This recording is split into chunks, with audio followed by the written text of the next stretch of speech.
So, welcome everybody. Lovely to see so many of you here. And this session is called We Need to Talk, which is a very emotive title. When you hear someone say to you, we need to talk, what does that spring to mind? Often it's a sense of fear or trepidation. So this session is about replacing fear with some clarity and a bit more calm when giving and also when receiving feedback as well. So we're going to talk about that too. So if you don't know me and who I am, so my name is Graham Walcott. I'm the founder of Think Productive. I'm also the host of the Beyond Busy podcast and the author of a number of different books, most notably How to Be a Productivity Ninja. That's my biggest bestseller. I'm sure some of you have come across that book before. But yeah, if you have questions or you want to just connect with me after this session, then feel free to email me. My email address is right there. And that's my website, grahamwalcott.com, where you can fill in a little form and say hi there too. And Think Productive, if you don't know who we are, so I founded the company in 2009, and we're on a mission. We're on a mission to create a world where everyone can excel with clarity, confidence, and calm. And we have a very specific and particular way of working. So we're all about psychology before technology. So yes, there are some great tools out there, but it's how we think, how we tell stories to ourselves, the biases that we have. Those are things that really impact performance. So we start with technology before we move on to technology. We start with psychology before we move on to technology.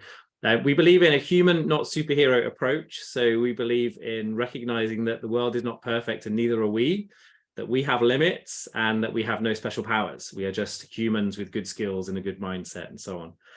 We walk our talk. So I'll talk to you a little bit about, and Jess, my colleague, is on the call today as well. She'll be able to also share some stories of how Think Productive does this stuff that we're going to talk about today. And one of our values is also trust and kindness are our rocket fuel. We genuinely believe that when we have a culture of kindness in our organization, when we build trust in an organization, that actually drives performance. I've also written a book called Kind, which is all about kindness and leadership. And yeah, we'll be talking a little bit more about kindness as we go through this session as well. So the plan is for about half an hour. I'm going to give you some input, a few things to think about, a couple of different models to look at. And as we go through the session, if you want to use the chat function, then please just do chat. Often you will have more interesting things to say than the things I'm saying. So just put them in the chat. Start conversations that way. And there's also a Q&A function as well. So if you have questions that you want to come back to at the end, feel free to right now put them in the Q&A and we'll come back to them. So I'm going to talk about half an hour, then we're going to have about 15 minutes of Q&A. And then at the end, we'll do After Dark. So if you can stay after 2:45, we'll just hang out and talk some more. So feel free to stay at the end of that session. We're going to talk about the difference between coaching, feedback, and input. We're going to talk about the purpose of giving feedback and, of course, how to do that well. We'll talk about some of the barriers that get in the way and really just the whole idea that our intent and the approach that we take really are everything when it comes to feedback. So yes, there are some really nice tools that we can use, and we're going to share a feedback model with you. But just like our mindset and the intent that we have and the relationship we have with the person that we're giving feedback to really is the most important thing. So a really good example, I guess, of psychology before technology. You know, it's all about the way we think and the way we tell stories with ourselves. So let's start with just like a really basic question, like what is feedback? And I think this is something that often people get wrong or can be kind of misconstrued. So when we think about feedback, let's start with a little definition. So feedback is the process of supporting an individual on their path towards, and then it's maintaining a standard of performance or behavior, or achieving a particular goal, or celebrating or improving something that's been delivered, which then reinforces that person towards doing more and doing better. And so the idea is it's either meant to reinforce something or redirect, and with the goal of achieving a pre-agreed upon outcome. This is the most important word on this slide. That pre-agreed upon is the most important bit. So when we think back to the etymology of the word feedback, so it's used in a lot of different scientific contexts, and only really in the 1950s did it start to be used kind of as a noun and in the way that we think about it today in a kind of business sense. One of the organizations that uses the term feedback a lot, which is why the little rocket is on the screen there, is NASA. So NASA uses the term feedback to talk about how it relates to its astronauts. So the astronauts are on the rocket and they're firing it towards the moon. The process of feedback is about saying, hey, you're 1% out, you're going to overshoot, you're going to miss the moon, or you're 1% under. So that process of feedback is about helping the astronauts to then course correct and get to their destination. So this idea of having a pre-agreed upon outcome, really, really important. If you do not have something that you've agreed upon that that person is trying to get towards, then really you're not giving them feedback. So we can talk about that in a second. So it's all about how do we maintain that standard? How do we improve performance? How do we hit an objective or a goal? And how do we then celebrate those things that go well? But with a very clearly defined and sort of pre-approved goal or target in mind. So that's really what we're trying to aim at here. So what's not feedback? So just with that in mind, it's not feedback if there isn't some kind of pre-agreed expectation. So we have to have had some kind of goal that's been agreed in advance. And so this is a really important question before you're about to give feedback, is asking that question. Does the person I'm going to give feedback to, do they know what the goal is? They know what our value is. They know what our expectation is. Like whatever it is that we're about to give them feedback on to help them course correct or to reinforce, do they know that that's something that they're supposed to be doing? So if you don't have that, then you're not really giving feedback. What you're doing is just giving input. You're giving ideas, but you're not actually giving them feedback that is something that they can then act upon.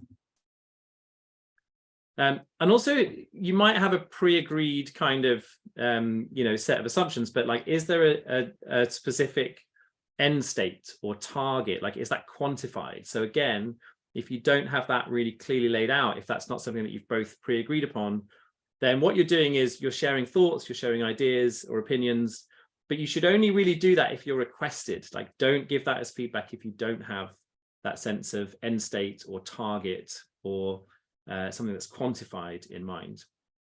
And yes, there might be opportunities for coaching in there or other things, but again, that would not be feedback.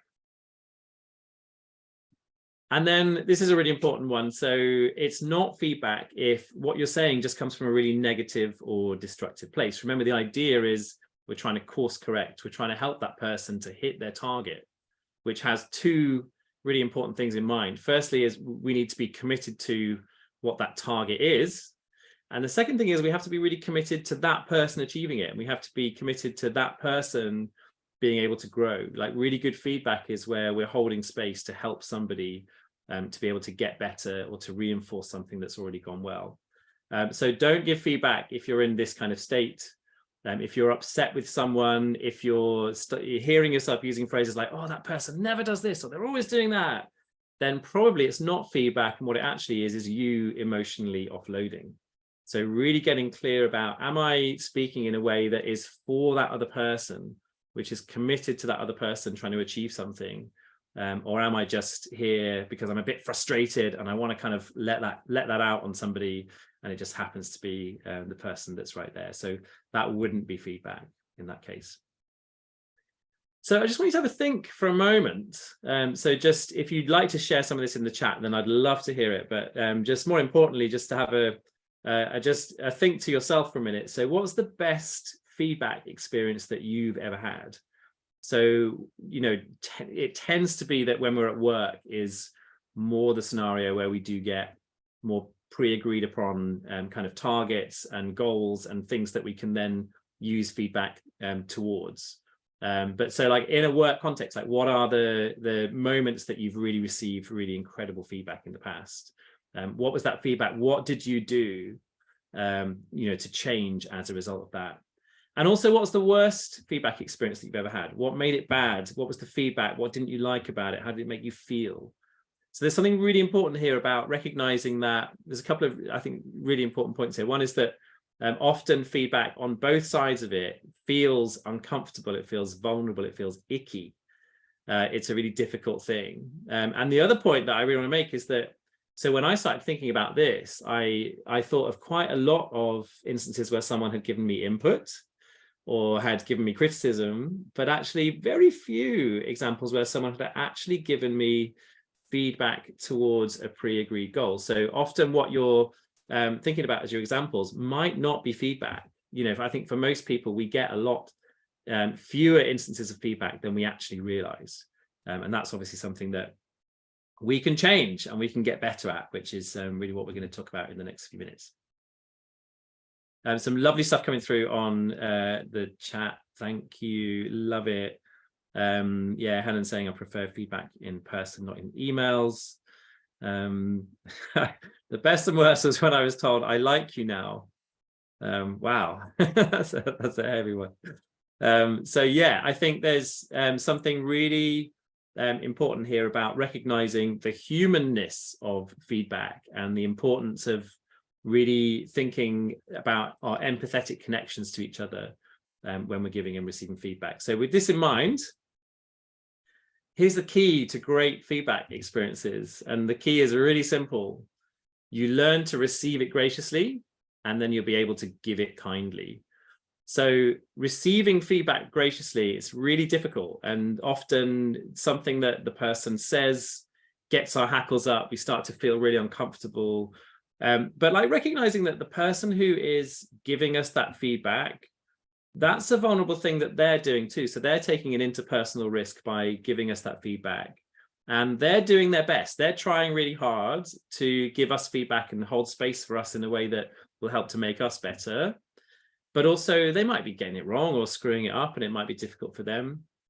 And then likewise, when you're on the other end of it and you're the person giving feedback, that's difficult for you too. So just really recognizing that on both sides of this equation, it's really difficult. And the more we can put ourselves in that mindset of saying, hey, I'm giving some feedback now, but a couple of days ago, I was receiving feedback and it was really hard. And so just recognizing both sides of that process, I think, can be really, really helpful in just terms of making sure that we're using those moments to really make empathetic connections with each other and actually build relationships. So if it's your boss giving you feedback, you're building a stronger relationship, even when feedback that you might be getting might be difficult, negative, might make you angry, and so on and so forth. So let's just think about that. So you're on the end of some feedback, you're receiving some feedback. What is that like? And I had a couple of people emailing me before the session actually just asking about this. Is like, you're going to talk about receiving feedback and the difficulty of that, as well as giving feedback. So let's just talk about that real quick before we move on to a couple of models and things that you can use to help. So the first is like just really recognizing that if we can learn to receive it graciously, then we will give it more kindly. And so this idea of developing a feedback muscle is really important. So thinking about just having a mindset of feedback within your organization, within your team, and within yourself, it really helps to build that muscle and be on both ends of it as much as you possibly can. So that's really a mindset that I think is really important for team cultures to develop, is getting into the mindset of asking for feedback often, being prepared to give it regularly. And I think the more you can do that, the more you build that muscle, the easier it becomes to be on both sides of it. And then this is really important. So really seeing feedback as a gift that's going to help you improve. Question I think about quite a lot is the idea of, what is it like to be on the other end of me? And it's a really interesting question because it's a question that's very hard to get data for. And so what we need to do is really see feedback as one of the few opportunities that we actually have in life to really kind of hear some data and hear, some ideas about what it's like to be on the other end of me. That's a really difficult thing to, to achieve in lots of other ways. So seeing that as the gift that it really is, someone else is really taking an interpersonal risk. They're being vulnerable themselves. They're trying to, with your best interests at heart, give you some information that you might not like. And that's a really tricky thing. So just really recognizing that that is a gift. And of course, in that moment, just taking a deep breath, trying to think about and manage your own self-talk. So often when we start to get these, when we're in these conversations, when we get these pieces of feedback that feel difficult, we hear our lizard brain, right? Just like, oh, that's not me. And we get defensive, our hackles are up, all this kind of stuff. So just kind of really learning to manage that self-talk and focus in as much as possible on the information that's coming, the things that are being said, and not what you think is being said, but what's actually being said, and asking those kind of clarification questions to be sure of that too. And also just recognizing in that moment, just keep saying to yourself, this is the thing I try and do when I'm in this situation, is just constantly remind myself, I'm grateful for this. Even when I'm then feeling, you know, angry or slightly taken off guard or confused or whatever the emotion is, like just bringing it back to, this is a gift. This is a gift. I'm grateful for this. I'm grateful for this. Just kind of managing that self-talk to become more positive rather than it kind of spinning out. Then it's about listening. So listening really thoughtfully, taking those deep breaths, trying to really figure out what has been said versus what do we think has been said, and maybe asking some questions to clarify that too. So just really clarifying what you've heard. So firstly, asking questions of the person who's giving you feedback. And then here's the really key bit when we receive feedback. After we've finished being in that feedback situation, is to ask questions of ourselves. So we're not really able to learn and change from stuff that we haven't reflected upon. So asking ourselves good questions, asking ourselves, is this a new thing? Have we heard this before? Is this part of a trend? Is this surprising? And maybe also asking some other people. So, hey, I've had this feedback from so-and-so. Is that something that you recognize? Do you think they're, you know, sailing a little bit kind of wide of the mark there, or is that an accurate thing? Just kind of asking yourself and asking other people, you know, just how credible, how useful that feedback really is. And obviously saying thank you at the end of the interaction. But like, here's also the really important thing, is evaluating what you've heard, and it's a gift. It's been given to you, and therefore it's yours. So it's up to you to then think about what you want to do with that. So you can decide to take that really seriously, to take that on board. You might say, hey, I think this person has their own agenda here. This is not something that I really want to trust. This is something I'm going to kind of slightly detach from. So the reaction that you take to that should really depend on your own self-awareness, the questions that you're asking yourself and other people after that interaction, and then you kind of take that in terms of your learning. Okay, a few characteristics of effective feedback, and then I'm going to give you a little model as well. So making it specific. So analogies, stories, hypothetical situations, not that useful here. So being really specific, grounded in actual things that happened, actual things that you saw, actual behaviors, rather than kind of generalizations or stories. So be really specific. Doing feedback frequently. So the more you do it, the more you normalize it. I'll give you a couple of little quick tips about how we do that, I think, productive in a minute as well. But just making feedback a really frequent experience makes it a more comfortable one.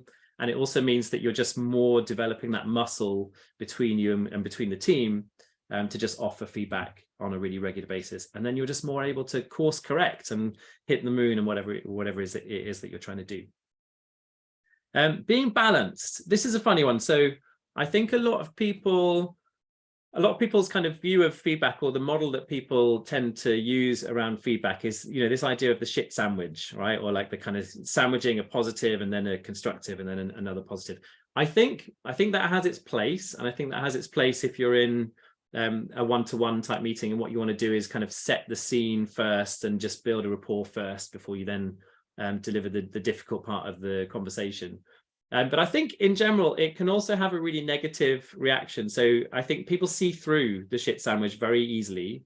And also it can, I think, create like a false sense that the bit that you're giving that's constructive is overly important, because it kind of needs this sandwiching with positive on either side. So I think when you just strip away those positives, you can actually have a more honest conversation around the thing that's constructive, that actually can be quite positive in itself, without then sort of having it contrasted with these positive things that just gives it more weight. And so I think you have to be really careful with using that kind of shit sandwich kind of model. Making it actionable. What can the person do as a result of this? What do you want them to do? What would you like them to do? And what do they do differently? And then here's a really key one: relevant. So what is what's the part of the feedback that's really critical to somebody's performance? So if you've come across my stuff before and How to Be a Productivity Ninja and so on, you've probably come across the 80-20 rule, the Pareto principle. This idea that 20% of what we do creates 80% of our value, and 80% of what we do creates about 20% of our value. So when we think about that model and we think about stuff in that way, there's lots of things where you might look at the way someone's doing something and think, hey, I wouldn't do it like that. But actually, it doesn't really change their performance that much. So feedback should really be focused on the relevant stuff, the stuff that will help someone to course correct and do that 20% of their activity that creates 80% of the value. So really focusing in on the big stuff, not being nitpicky and the small things, but really focusing on the stuff that matters in terms of the work that person's trying to do.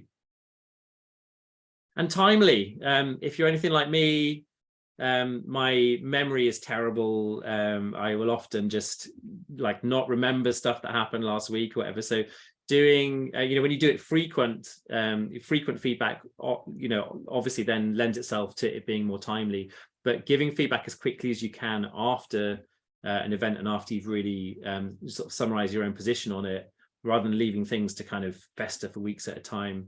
The more timely it is, the better it will be. And of course, kind. So one of the definitions that we use for kindness is about truth and grace. So kindness is committed to the truth of the endeavor.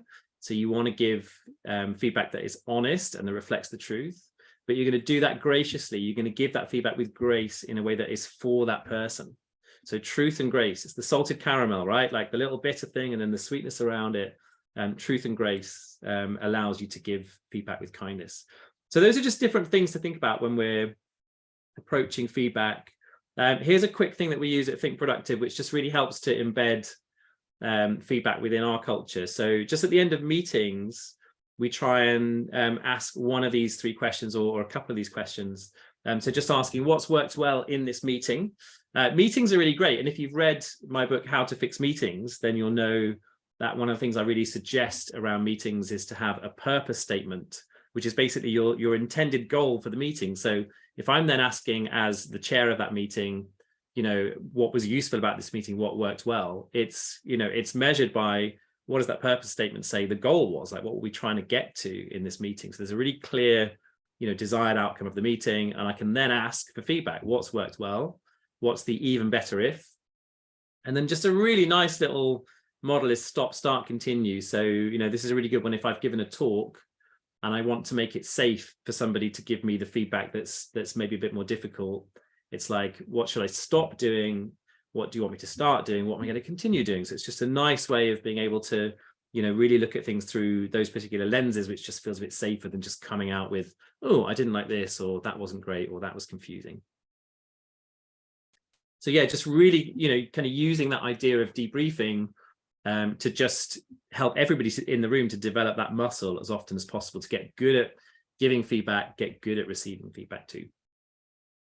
Okay, so a real quick little model that you can use, and then we're going to open this up for some Q&A in a few minutes. So here's the feedback model. This is really designed to be used in one-to-one kind of settings where you're about to have a conversation with someone. So the first is to describe the situation, really bringing it back to what I was just saying a moment ago about memory. Most people don't have a great memory for stuff that they were doing 3 weeks ago. So really kind of helping to start the conversation by putting you both back into that mindset, into that memory, picturing the situation, describing the situation before you get into the feedback, just to kind of refresh your memories, get everybody kind of on the same page in the right place. Second one is to explain the feedback, and remembering back to our NASA analogy, why have things gone off track? What's the thing that needs to be different? So really explaining that piece of behavior, or the thing that they said, or the thing that's gone wrong, and just kind of explaining how that looks from your point of view. And then the third one, a lot of people miss this one, and I think it's a really important one, explaining the impact of that. So that sounds a little bit obvious, but the reason this is really important is because this is the kind of what's in it for me part of the conversation. So the person receiving that feedback, it's like, okay, so what? and I'm already a bit defensive. So like, why does this matter? And so to bring that back to the impact. So what this meant was we're actually going to not hit our target, or what this meant was that person's really embarrassed, or this person, you know, feels unsafe, or whatever the situation is. So just explaining what that impact is will hopefully help to really get that person on side and really help you to both revisit the goal, like course correct, clarify what you need to do differently. Next one is discuss. So once you've explained what the feedback is, what the impact is, then opening up that discussion and leaving room for that discussion. So don't give feedback in the last 5 minutes of a one-to-one and then be like, right, we're done, I've got another meeting. Giving that person, you know, that discussion is, you know, really their opportunity to start processing it and reflecting on it and, you know, asking those clarifying questions. So making sure there's plenty of room for discussion. And then the last couple of parts of this are restating. So again, going back to here's the feedback, here's the impact, and just kind of reminding and wrapping up the conversation. And then the final one is summarizing and closing. So this is where you can do that little bit at the end there as you summarize and close to say, well, I'm really glad we talked about that. I know it was a difficult conversation, but I'm really excited about where this leaves us, what we're going to do next, and kind of puts you both on the kind of positive and on the front foot. A couple of things also that are really critical to delivery with this: approach and intent are everything. So your mindset around this stuff really, really matters. So the first thing to say around this is, what is your motivation for giving that person feedback? So really check that your motivation is about being kind, being for that other person, and doing it in a way that is going to help them to course correct, to drive their performance and for them to be better in the future. Thinking about what are your internal stories in this situation. So taking a few minutes to really understand, am I overreacting here? Am I, you know, biased by my sort of previous interactions with that person that's really affecting my own story that I'm telling myself about this situation? And really kind of making sense of that. And Brené Brown has a lovely thing where she talks about with any personal story that you have, like, is this the most generous interpretation of events for that other person? So really trying to see as generously as you can what that other person was trying to do, and making sure that you're assuming the best of people rather than, you know, perhaps being kind of lost in your own stories. And there's a lovely thing that Maya Angelou says as well. She says, people generally do the best they can with what they know at the time, and they make the best decisions that they can. And when they know better, they do better. So I think that's a really nice way of just summing up this idea of assuming the best intentions. You know, most people are not, in the way they go about things, malicious. Most people are, you know, reacting often to their own stories that are happening or their own emotions, you know, or doing things in ways that, you know, there's a knowledge gap in what they're doing. But just assuming the best of people and starting from that, you know, kind of mindset will actually just make the whole interaction go better. So really critical before you start giving feedback is just spend a few minutes just to check in with your own motivations and check in with how you're feeling before you start that conversation. And then I'm just going to wrap this up, just going back to our NASA analogy. So I just gave you there just a really simple feedback model. So let's just think about what that would look like if this was NASA. So NASA would start by, number one, describing the situation.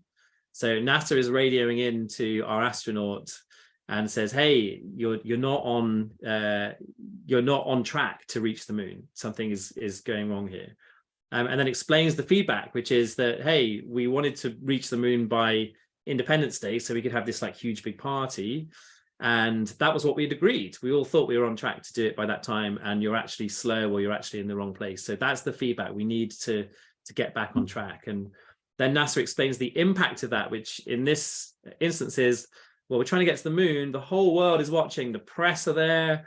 The president is, you know, really rooting for this. This is going to be really embarrassing for us. That's the impact if we don't get this done on time.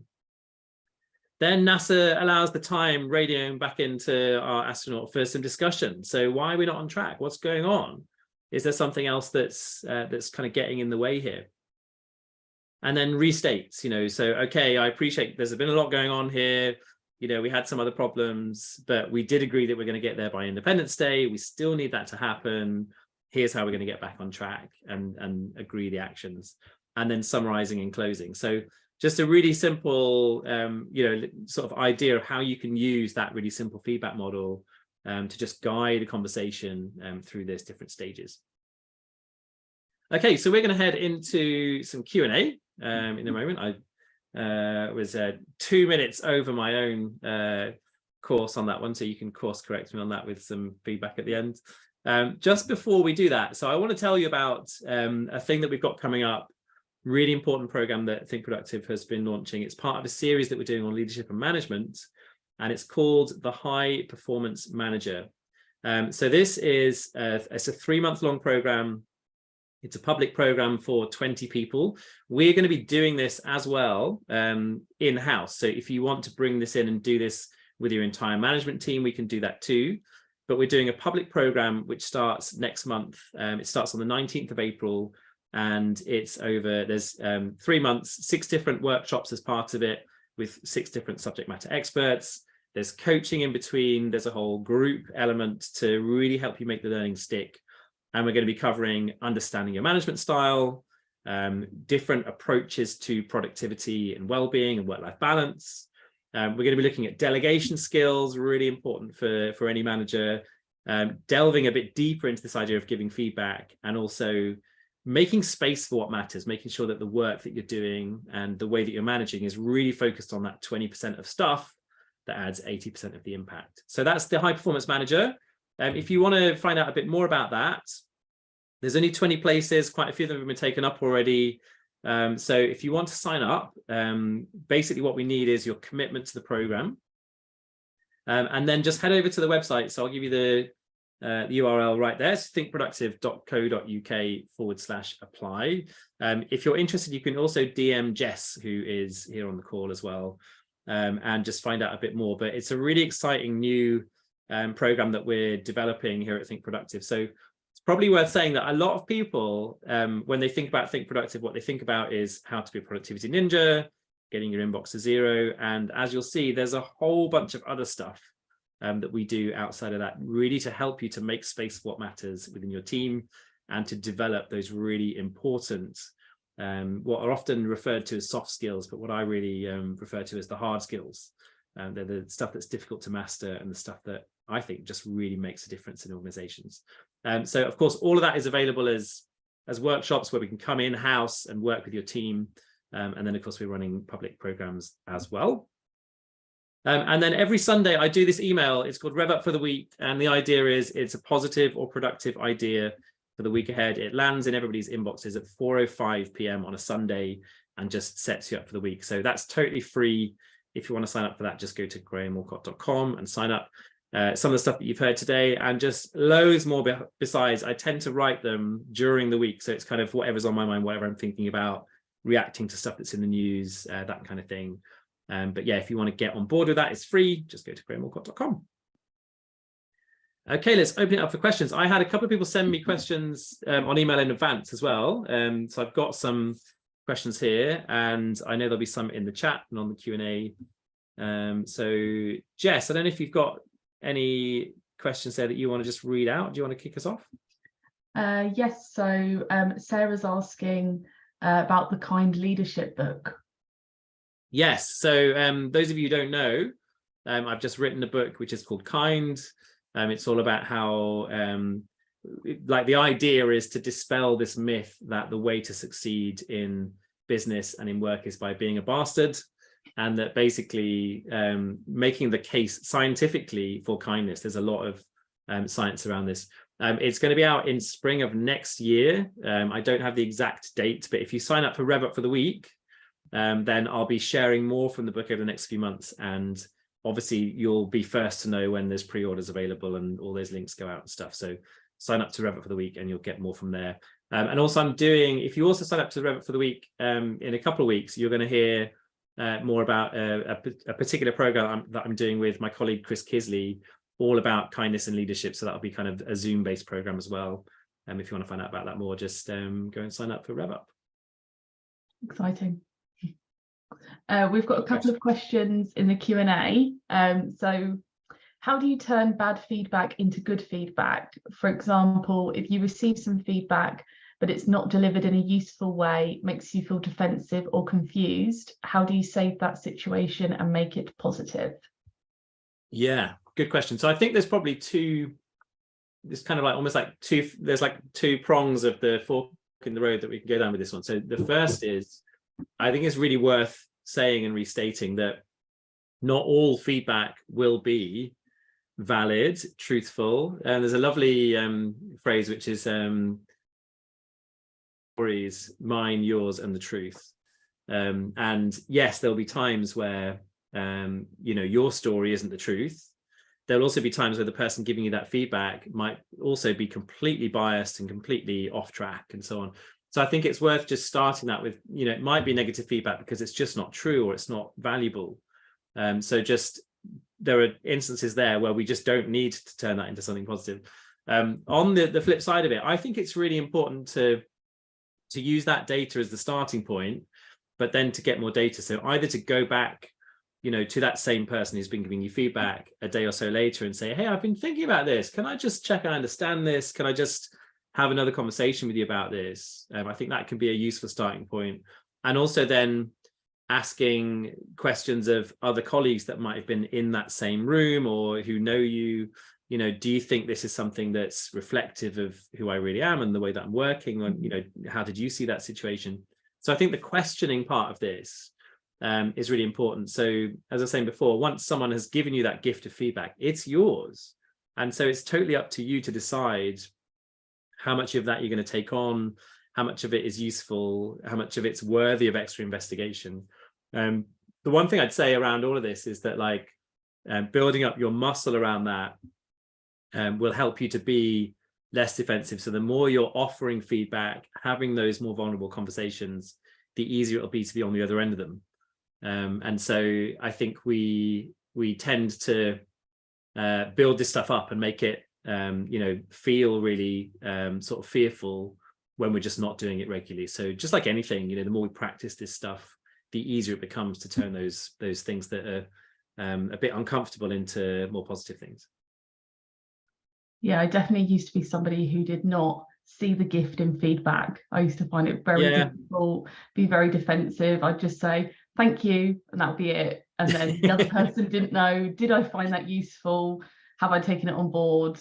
Am I confused? And so, doing it more often and being brave and asking for it does really help when you and I think we've obviously been doing that within Think Productive a lot more over the last, it's kind of been one of our little agendas over the last kind of 6 to 9 months or so, hasn't it, where I think we're all more in that headspace of wanting to build the muscle and kind of being committed to that and being committed to kind of helping each other to grow around that stuff as well.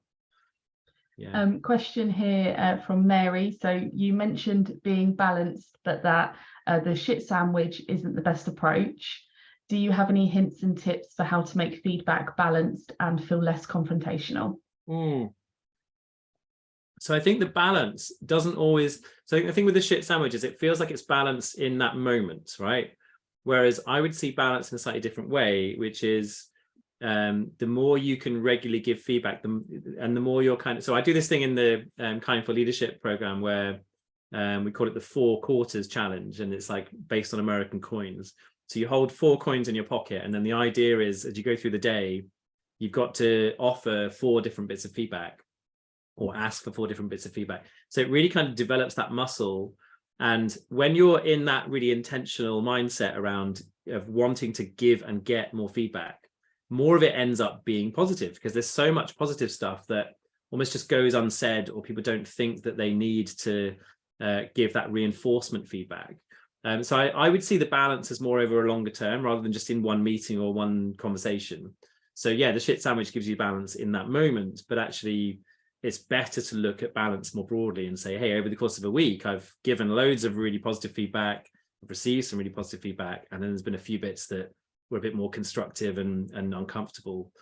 So I think kind of looking at it that way really helps. But then if you are in one of those conversations, I would say it's probably particularly if sometimes you enter those conversations knowing there's about to be, you know, a difficult conversation, right? So it's like, you know, when you've had that email that says, hey, we need to talk, then you kind of know there's going to be some constructive, uncomfortable feedback coming. So, you know, my approach is more like, let's just cut to the chase. You know, let's start with that and then end with the positive, which is just, I feel that like trying to end it with a kind of positive resolution of, hey, looking forward to what's to come. It's going to be different. It's going to be better. Really grateful we were able to have the conversation, I think, is a much better way to sort of end it than kind of, I'm also going to give you, you know, I think you, you know, you sent a really good email yesterday, or just like coming up with some like false tokenistic positive to sort of sandwich the negative. I think just people see through that and don't necessarily take it in the most positive of ways sometimes. Question here in the chat. Do you think the struggle to give or receive feedback is related to our desire to be seen as a good person rather than working on being better every day? Yeah, man, that's a good question. I think yeah, it's a very wise question. I think, so going back to something I said towards the beginning, I think it's one of the kind of richest human experiences, I think, is the idea of personal growth and being committed to, you know, seeing yourself as, you know, human, not superhero, imperfect, and kind of constantly on a sort of slow evolution of being the best version of you. And I think, you know, seeing feedback as a real gift in that sense it's important, because it's one of the few places that we do actually get that data and we get that ability. So I think seeing it in that way is just like, it's the only way to, you know, A, it makes it like, it helps you to grow that muscle, and B, it just makes it more palatable, because it's like, even though I might find this really difficult, really uncomfortable, I know there's something good that's going to come from this. I know it comes from a good place. So I think just starting with that mindset, yeah, really, really valuable. Love that question. Should we do one more, Jess, and then we'll wrap up an After Dark? So do you have any tips for giving feedback to people who ask for feedback but respond defensively? That's a good question. So people are asking for feedback but then responding defensively. So I think, like, it's good to know where somebody's limit is. I think that's a really important part of it.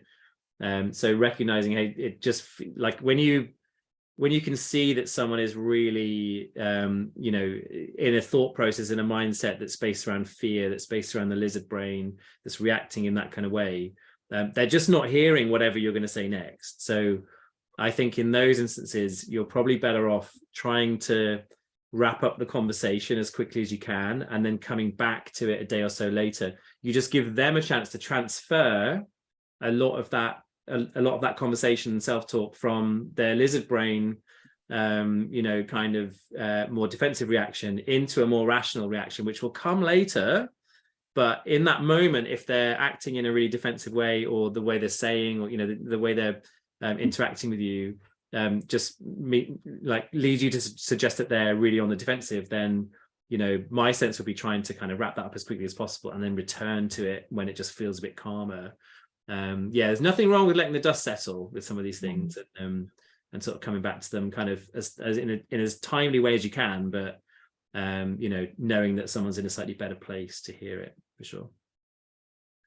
Cool. That's our time, everybody. So just want to say thank you so much for being here. I'm going to put back on the screen the details for here we go.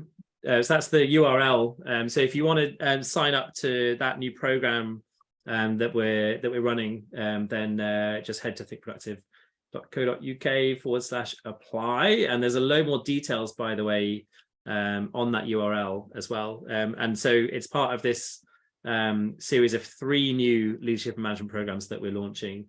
This is the first public one. We're really excited about it, and yeah, spaces are filling up, so get in there quick, put your application in, and yeah, we look forward to seeing you there. We're going to stick around, so we're going to do another 15 minutes or so on After Dark. There's more stuff going into the chat and more questions in the Q&A, so we're just going to hang out and we can just jam a little bit more on this topic. You can ask me anything else. Yeah, we're going to be here until 3 o'clock. So if you're logging off now, thank you for joining us. It's been great having you, and we'll see you again soon. And if you want to stick around, stick around. Lots of people saying thank you, that's really cool. Jess has put the link in there to recording, and yes, we'll put this on YouTube as well.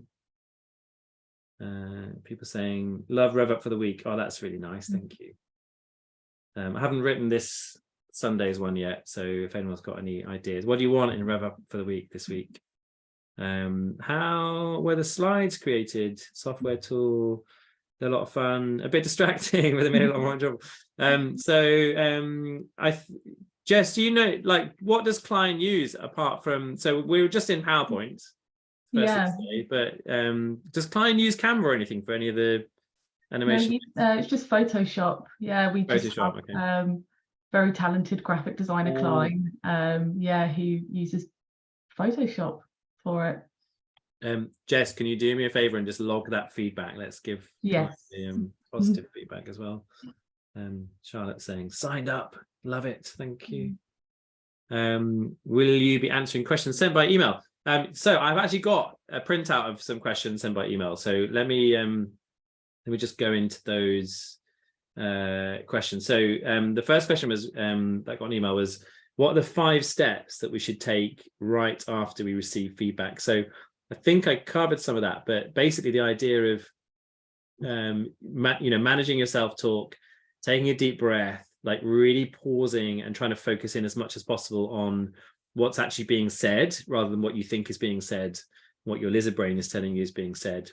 So I think that's a really important first step, is like when you're in that moment, really just honing in on like the facts of it, and the, getting as accurate a picture in your brain of what that conversation has actually been about and what are the things that are actually on the table there. How can I get better at not letting feedback affect my self-esteem? For me, I think this is all about, it's about curiosity and it's about reflection. And I think, so if you look at a lot of the psychological models around learning, the really important component of those models tends to be the idea of reflection and then hypothesizing what the improvement is going to be. So if you get something wrong, you don't just need to know that you got it wrong. You also need to know what would you do differently to make it, right next time or better next time. So I think that's, for me, a really important thing is, that's then that shouldn't be about your self-esteem, because that should be about you saying, hey, I'm okay with being imperfect. Like, I know that I'm a work in progress. And when you start from that viewpoint, then you know that you're constantly on a kind of a continuous cycle of improvement the whole time. So I think that's a really good sort of mindset to start with. And then the other thing to say is that, yes, you will have times where people are dressing up their own negative emotions, their own attitudes, their own biases as feedback to you, and it's not feedback. And so we talked about some of the instances of that. So don't let those things get in the way of your self-esteem.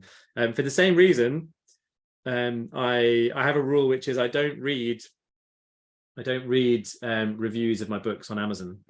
I did it once and it felt horrible, and I've just never done it again. And I've heard a lot of people, I don't know who this quote was originally attributed to, but I've heard a lot of people over the years say, when you read reviews, it will generally tell you a lot more about the other person than it does about you or your book or your holiday resort or whatever else. Holiday reviews are a really good example of that, right? Like when you read holiday reviews, you very quickly form a picture of the bias of, the lens that that person's looking at it through, or the bias that they're coming from. And so I think it's really important to just recognize that that's part of feedback too. And part of our jobs is about protecting ourselves from some of those things that are not necessarily true, not necessarily coming from a place of kindness or truth and grace, and where someone's actually just lashing out in a more malicious way because they're not handling their own stuff and their own emotions. And then the last one I've got on here is, what's the best advice you'd give to someone that is receiving quite heavy feedback? And one thing we didn't talk about actually is so I'm a big believer in coaching and having a space outside of your company, having a space outside of your line management relationship to just talk to someone a bit more objectively, and use them as the sounding board for your own sense making. So I think that's a really useful thing when you've received heavy feedback, difficult feedback, feedback that really goes against your own sense of self. So having that sounding board, using that to then make sense of it, using that to process the emotions of it, you kind of need to do that outside of the line management relationship or the colleague relationship, that from where you receive that. So I would say always like finding the outlet and the space for that that's elsewhere. And that might not be a coach, that might be your partner at home or a friend or something else, but having that space to really kind of make sense of it and talk it through will hopefully help to kind of limit the damage. Yeah.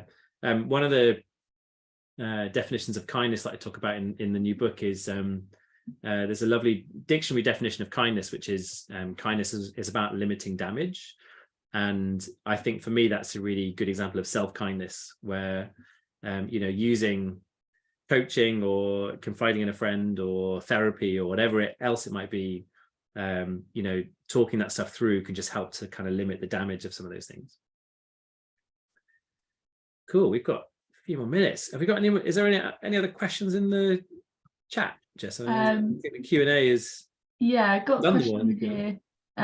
Even with good intent and positive feedback, I still worry about the breakdown of relationships with people, it being taken negatively and then viewing me and my help in a negative light. How can I make sure this doesn't happen, even with balance? How can I make sure this doesn't happen? I'm going to be a bit controversial here. I'm going to say it will happen, right? It will happen sometimes. And I think it's useful to start. It's useful just to start from that mindset, because it then creates the assumption that you can't be perfect and you can't perfectly control how everybody else receives stuff or reacts to stuff. So I've definitely had it over the years where in certain situations people have responded a lot more strongly or a lot more negatively than I possibly expected with stuff. And sometimes that's about me getting it wrong.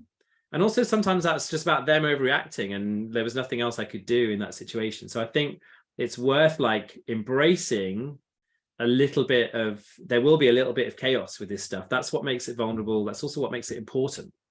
So I think that's useful as a kind of place to start. And then I think probably the other thing to try and mitigate that damage or to make it as kind as possible is just to check that the space is safe at different points. So, what a lot of people don't do is maybe at the start of giving feedback, say, hey, I've got some feedback I want to give you. Like, are you okay with that? And just really kind of creating that permission. It's often a very loaded question, isn't it? So it's a difficult thing sometimes to really navigate that in a way that's really authentic. But I think being able to sort of create that space where it's like, hey, I'm going to give you some feedback, but also I feel really awkward about this, and just creating a space where you're being as vulnerable as they are, I think can be a really helpful thing.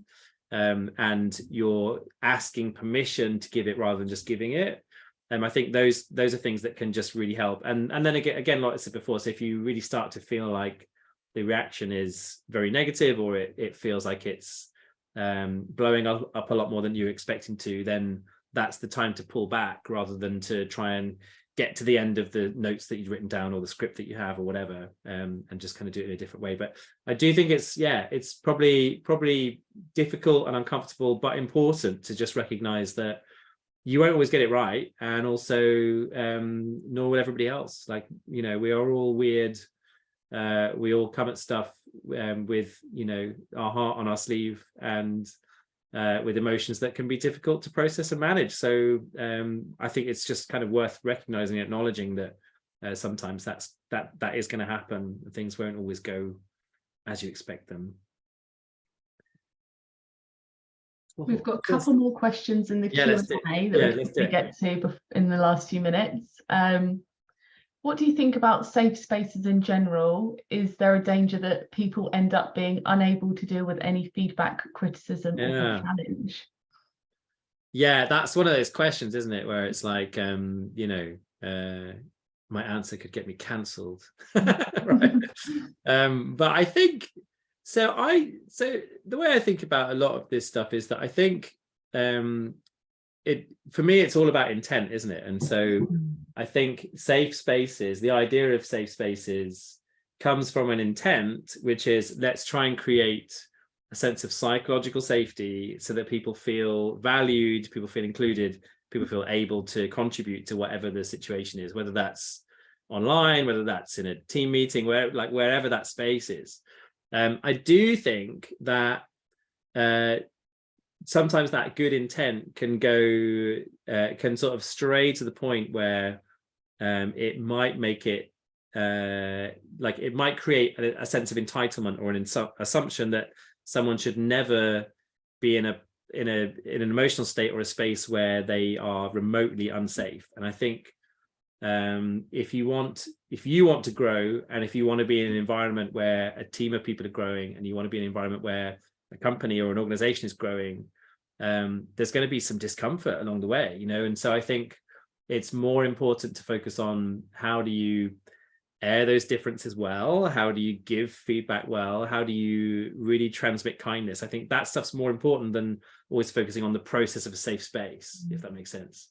Or like what are all the different ways and that we can presuppose making this as safe and as as kind of like ironing out the creases as possible. I think there's always it's always better to start from a point of view of let's be as kind as we can, and let's pull each other up when we screw up, but also let's give ourselves permission to screw up sometimes as well.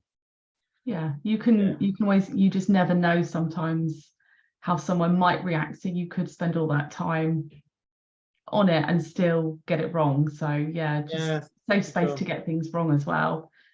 I feel the same about a lot of the conversations that happen around sort of like cancel culture and stuff. It's like, I think it often gets really overlooked whether someone was coming at that thing with a malicious intent, or whether they just stumbled into something and kind of stubbed their toe on something that they didn't quite understand or just got a bit wrong. And so I think it's like, I think that intent really matters. And then it's about being open to, did my impact not match my intent, and being open to that possibility.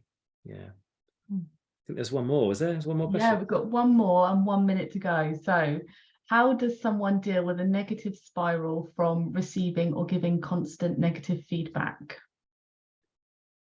Read that again. How does someone deal with a negative spiral from receiving or giving constant negative feedback? Okay. So I'm thinking that by spiral, I don't know how you interpret that, Jess, but I kind of interpret that as like, if someone is on the receiving end of negative feedback, then they're emotionally spiraling. Yeah. So That's how I understood it. Yeah. Okay. So I guess my take on that would be, the first thing is to try and ensure that it's not, the negative feedback isn't the constant, right? So that comes back to the balance thing. And so making sure that if you're worried about someone being on the receiving end of that, are you creating the culture of feedback more generally, that there's a lot of other positive stuff going on and positive reinforcement, as well as that negative constructive feedback too. So that's the first part of it. And then I think the second part is, if you're in that situation, right here, right now, you're giving some feedback and then that person is really negatively responding to it, and you can really feel that it's that lizard brain reaction, then I think for me, it's no longer a safe place for you to be giving more feedback or more constructive feedback, because they're just not going to hear it. So I think once you get into that space, it's like trying to shut that conversation down and revisiting it. Hey, let's come back to this tomorrow. It's been a long day, just whatever it is that can just close that down, I think. And then come back to it when they've had a chance to kind of reflect and perhaps are expecting what else is to come, I think the balance is as much about culture as possible, isn't it? It's like trying to create the culture where, because feedback is much more regular, then there's more of an opportunity for the kind of positive, reinforcing we're on the right track kind of feedback, as well as the kind of course correct feedback. Cool. Thank you, everybody. And we're at 3 o'clock, and 41 of you have stayed for after dark. So yeah, thank you so much for sticking around. I hope that was useful. Make sure you're signed up to Rev Up for the week. Have a look at the leadership and management programs that we were talking about. And also just, we have a whole bunch of other stuff at Think Productive that we can help you with. So if you ever need help with getting inboxes to 0, fixing meetings, understanding your management style, understanding the 4 tendencies, all these other things that we work on, give us a call. We'd love to help. We'd love to come and work with you and your team and your organization and help you fly to the moon. So thank you for being here, and you'll see you soon. Bye. Thank you. Bye.